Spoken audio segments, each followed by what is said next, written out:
Hi dear student, मैं Subhash channel में आपका स्वागत है। देखिए, क्लास 10 मैथमेटिक्स में मैं आप लोगों को कुछ क्वेश्चन बताने वाला हूं जो लेसन 2.1 भी होंगे। लेसन 2.1 मतलब एनसीईआरटी का दूसरा पार्ट है बहुपद, जिसको हम बोलते हैं। बहुपद में आपको कुछ मैं बता दूं बहुपद क्या है। बहुपद कक्षा 9 में और 8 में आप लोग पढ़े हैं। बहुपद वही है, एक्स किसी भी समझ लीजिए, खाली किसी भी चर राशि के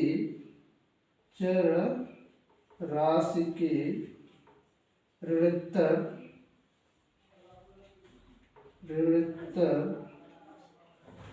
पूर्णांकों के घातों के क्रम में लिखने पर जो प्राप्त होता है, जो पद प्राप्त होता है उसे बहुपद कहते हैं। बहुपद कहते हैं, ठीक है। तो बहुपद ये किसी भी चर राशि के ऋणात्मक पूर्णांकों के घातों के क्रम में लिखने पर जो पद प्राप्त होता है उसे बहुपद कहते हैं। सब मिला कर ऋणात्मक पूर्णांक का अर्थ हो गया कि आपका जो यह पद है x² 2x+1 यह धनात्मक होगा। क्या होगा? x का मान धनात्मक होगा। धनात्मक x पर 2 घात 3 घात 4 घात 5 घात पूर्णांक के रूप में होगा, ठीक है। तो इससे बहुपद होंगे या x² + bx + c, इस तरह लिखते हैं बहुपद होंगे।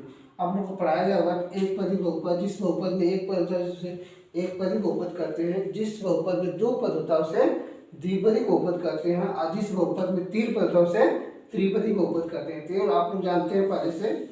अब हम लोग आगे बढ़ेंगे कोर्स के हिसाब से। एनसीईआरटी में सबसे पहले पूछा गया है लेसन 2.1 में, ध्यान दें 2.1 में लेसन में है, बहुत सिंपल क्वेश्चन है। जैसे y px लिखा हुआ है, पूछा कि इसके कितने शून्यक हैं, ग्राफ बना के दिया हुआ है और इस तरह पूछ रहा है, ठीक है। इस तरह लाइन दी है, ठीक। यह x अक्ष और यह y अक्ष। जब x अक्ष को जैसे px लिखा है तो x की लाइन को कितनी बार यह लाइन काटती है, जो लाइन जा रही है, ठीक है। तो यहाँ देख रहे हैं कि यह x हो गया, मूल बिंदु हो गया, और यह y अक्ष है और यह x अक्ष है, मूल बिंदु है। यह लाइन वो x अक्ष को एक भी बार नहीं काटी है ना। तो लिखेंगे शून्य शून्य है। शून्य किसके कितने हैं? शून्य शून्य कितने हैं? शून्य है। आप इस तरह देखकर समझ सकते हैं कि इस तरह x अक्ष और y अक्ष है। तो ये जो यह लाइन बताई गई है यह y अक्ष को काटी, x अक्ष को नहीं काटी है ना। तो इसके शून्य क्या होंगे? एक भी बार नहीं काटी तो कोई शून्य नहीं, सीधे सीधे। अब दूसरा देखिए, यह है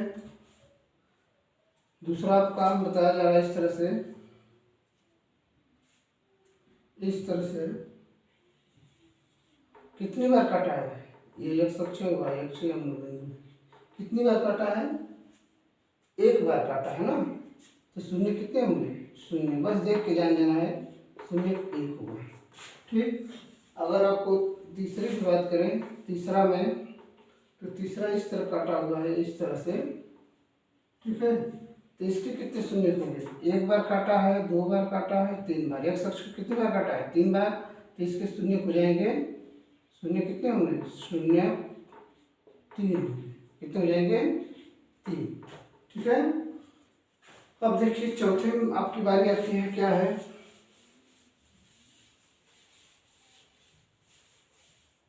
चौथे में आपके बुक में एनसीईआरटी में है इस तरह का क्वेश्चन दिया हुआ, जिसको आप लोग पढ़ सकते हैं।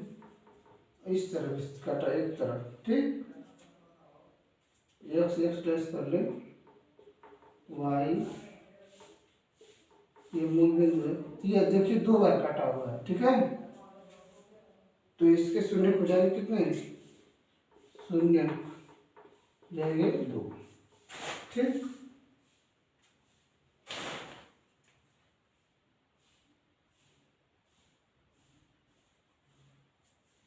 अब पांचवा देख लीजिए, पांचवा इस तरह काटा हुआ है, इस तरह से, ठीक है। पांचवा अगर बनाएंगे किताब के हिसाब से तो इस तरह से ऊपर के इस तरह काटा है। ठीक, तो ये कितनी बार काटा है? एक बार, दो बार, तीन बार, चार। इसके शून्य कितने हो जाएंगे?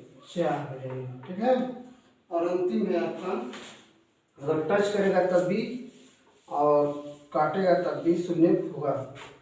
ठीक है, जैसे हम बना रहे लास्ट वाला, इस तरह से इस तरह जा करके इस तरह टच करके फिर इस तरह हो गया। एक बार, दो बार, तीन बार, कितने शून्य किसका है? तीन शून्य। कितने शून्य हो जा रहे हैं? एक बार काटा हुआ है, दो बार और तीन बार, तो तीन शून्य को। ठीक है, इस तरह शून्य को गिन सकते हैं। लेसन हमारा 1 खत्म हो गया। अब आइए लेसन 2 पर बात करें। लेसन 2 में 2.2 में एनसीईआरटी बहुत ही बेहतरीन क्वेश्चन जो आप लोग को जानने के लिए पेपर में आ भी जाता है और अच्छे से इसको हम पढ़ें। देखिए, अब शुरुआत होती है यहाँ से द्विघात बहुपद से। द्विघात बहुपद से।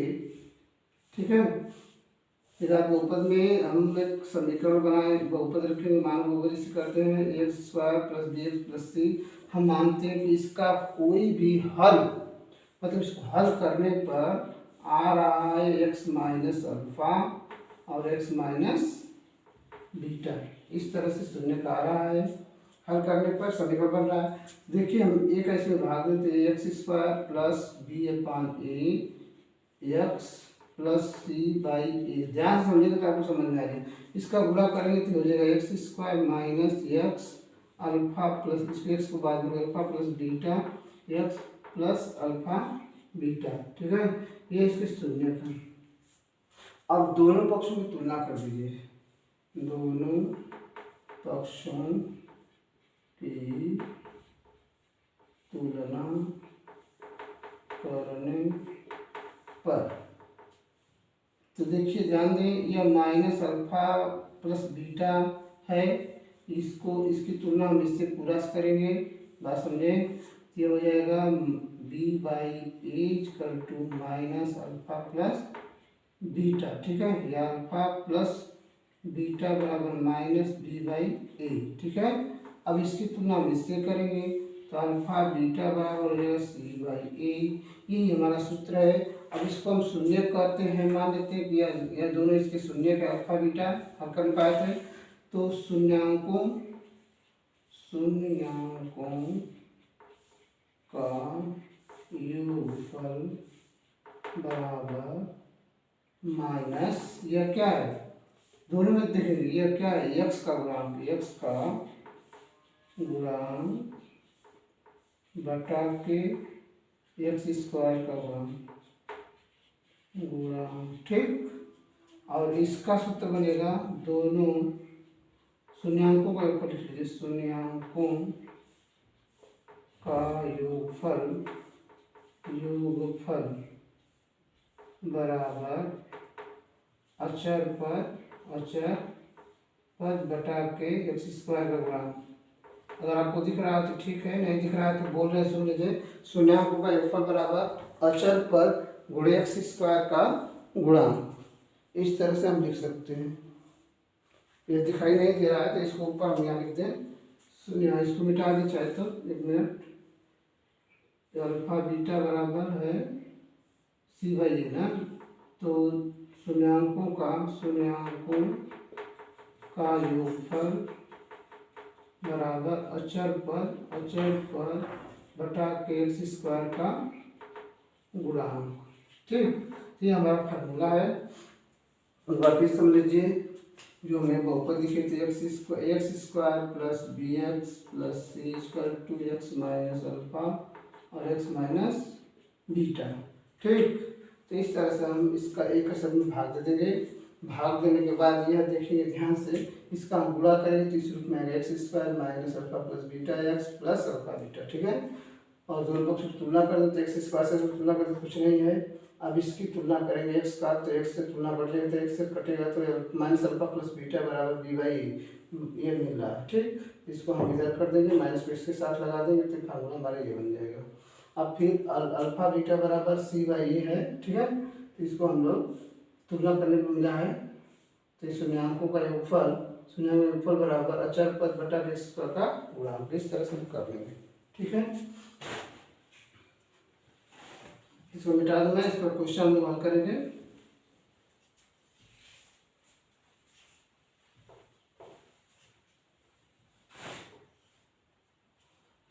देखिए पहला ही क्वेश्चन है, पहला हम छोड़ा, दूसरा कर रहे हैं। 4s square plus minus 4s plus 1, यह क्वेश्चन इस पर आपको करना है। 2.2 का दूसरा क्वेश्चन है। तो आप करना क्या है, पहले इसको आप तोड़ लीजिए। ठीक है, तो इसको हम लोग इस तरह तोड़ लें। देखिए 4 का 1 में गुणा होगा तो 4 ही होगा। ठीक, आप 4 का जब 1 में गुणा होगा तो इसको हम लिख सकते हैं 2 गुणे 2 लिख सकते हैं ना। तो लिख सकते 2 जोड़ने में कितना हो जाएगा, तो 4s square minus 2s plus 1।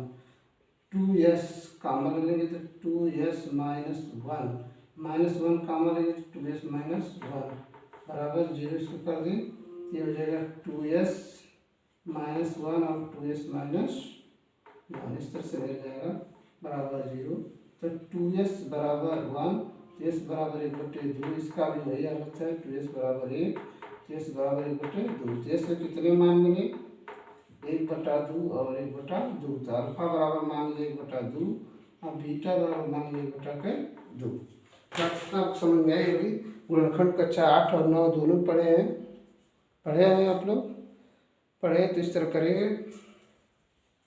ठीक है, आइए देखिए यहाँ पर। अब इसको क्या करेंगे, अब इसको हम लोग जो 4s स्क्वायर है माइनस 4s प्लस 1, इसको हम स्टैंडर्ड फॉर्म में लिखें। ये हो जाएगा s स्क्वायर माइनस 4s/4।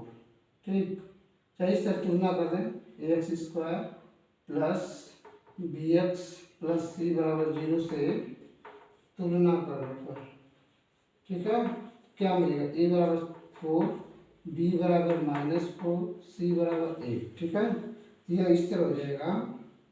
ध्यान दें कि अब फार्मूला लगाएंगे, शून्यांकों का योगफल मतलब अल्फा प्लस बीटा बराबर का माइनस b/a। ठीक, अल्फा का मान कितना था, 1/2 और 1/2, इस तरह से मिल रहा है। अब बराबर इसको देखिए, b का मान कितना है, b का मान है माइनस, तो पहले से माइनस है, b माइनस 4 हो जाएगा अपान, और a का मान कितना है 4। ठीक है, इसको जोड़ देंगे तो 2/2 हो जाएगा। और ये भी हल करेंगे तो माइनस मतलब माइनस खत्म हो जाएगा, 4/4, यह कट के दोनों क्या हो जाएगा, 1 बराबर 1। इस तरह से आपको क्वेश्चन सही है। ठीक है, सत्य या हमारा सत्य हुआ। अब दूसरा भाग करना है। दूसरा भाग का मतलब यह वाला, अब जो शून्यांकों का गुणनफल वाला, तो अल्फा बीटा बराबर c/a, इसको हल कर दें। ठीक है, तो इसका मान रखिए, तो देखिए 1/2 पूरे 1/2 यहाँ से मिल जा रहा है नीचे से, और ये 80 का मतलब 1 है, और 80 का मतलब 1 और 1 का मतलब 4, मान 4 है, 1/4 बराबर 1/4। इस तरह से क्वेश्चन हम पूरा करेंगे। जब तक पूरा नहीं करें तब तक क्वेश्चन हमारा सही नहीं होगा। फिर सुन लीजिए एक बार ध्यान से, इसको हम लोग गुणनखंड करेंगे तो 4s स्क्वायर, इसको तोड़ देंगे 2s minus 2s plus 1, 2s कामन ले लेंगे तो क्या होगा 2s माइनस 1 यहाँ से, और यहाँ से -1 कामन ले 2s माइनस 1 बराबर 0। ये हो जाएगा 2s माइनस 1 है, भी बचेगा 2s माइनस 1, तो इतना हो जाएगा। फिर इसके हल करेंगे तो इस बराबर √2 आएगा। ठीक, इसके बाद ये अल्फा मान लेंगे, इसको बीटा मान लेंगे। फिर जो समीकरण 4s square minus 4s plus 1 है, इसको हम इस बहुपद से तुलना करेंगे। a का मान 4, b का मान -4, c का मान 1 होगा। Alpha plus beta minus b/a, तो 1/2 प्लस 1/2 बराबर -4/4। ठीक, ये जोड़ेंगे तो 2/2 हो जाएगा। अब जोड़ेंगे तो 4/4 बराबर 1 बराबर 1। अल्फा इंटू बीटा बराबर c/a, तो 1/2 इंटू 1/2 बराबर 4, 1/4 बराबर 4। इस तरह से क्वेश्चन हल कर लेंगे।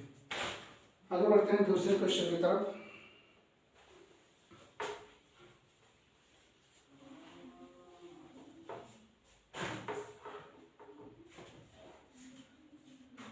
देखिए हमारा क्वेश्चन जो आप लोग को परेशान करता है, पेपर में आ चुका है एक बार। यह है हमारा तीसरा क्वेश्चन, जो 6x स्क्वायर -7 ऐसे लिखा है, लेकिन इसको हम बदल लेंगे, -3 -7x है, या इसको हम लिख सकते हैं 6x² -7x -3 बराबर का 0। ठीक है, इस तरह से इसका हम खंड करें तो कितना होगा, 6 और 3, 6 गुणे 3 कितना होगा, 18 हो जाएगा। 18 को हम गुणा करेंगे तो 9 गुणे 2, 9 में से 2 घटा देंगे तो 7 आ जाएगा। ठीक है, तो 6x² -9x plus 2x -3, 2x plus 3, 9 में से 2 निकाले तो हो जाएगा। यहाँ से कॉमन लेंगे 3x तो हो जाएगा 2x -3, और यहाँ से 1 कॉमन लेंगे तो 2x -3 बराबर 0। अगर आप गुणनखंड करना सीखे हैं तो ठीक है, नहीं सीखे हैं तो मेरे पीछे की वीडियो प्लेलिस्ट में जाकर देखिए, बहुत से गुणनखंड बताया हूँ जिसको आप लोग अच्छे से पढ़ सकते हैं। आप देखिए, इसको हम लोग हल करेंगे, 3x + 1 बराबर 0, तो x बराबर हो जाएगा -1/3, और यह हो जाएगा 2x बराबर 3, तो x बराबर 3 बटा के 2। ठीक है, इस तरह कर लेंगे। फिर अब आइए यहाँ पर, अब फिर जो कभी बताए थे 6x² -7x और -3 बराबर 0 करके इस पर तुलना करेंगे, x² + bx + c बराबर 0 से तुलना करने पर। ठीक है, तो a बराबर कितना होगा, 6 होगा, b बराबर -7, c बराबर -3।